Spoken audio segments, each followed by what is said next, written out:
πρόεδρος ΠΑΕ Εδεσσαϊκός.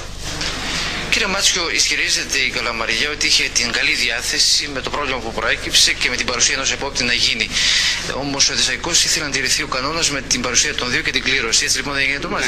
Ναι. Εμείς γιατί κοίταξε στην αρχή ούτε και κοιτάξτε αυτοί δεν ήθελαν να ακούς για να γίνει αυτό το παιχνίδι. Αλλά ύστερα μόλις όπως είπαμε ότι αυτό εμείς δεν θέλαμε, αυτοί είπανε όχι, λέει θέλουμε να γίνει. Και εμείς μετά είπαμε όχι, λέμε δεν θα γίνει, θα γίνει αυτό πάλι νέος διαιτητής για να οριστεί για να αυτό ξαναγίνει πάλι το παιχνίδι.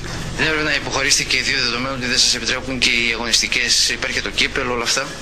Όχι, δεν πειράζει, δεν μας πειράζει, ας γίνει όποτε θα κάνει εξορίσει πάλι η αυτή η ΠΑΕ.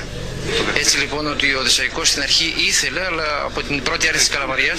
Ναι, μπράβο. Ύστερα ακούς μόλις είπανε κοιτάξτε αυτοί ότι όχι, δεν θέλαμε για να γίνει το παιχνίδι.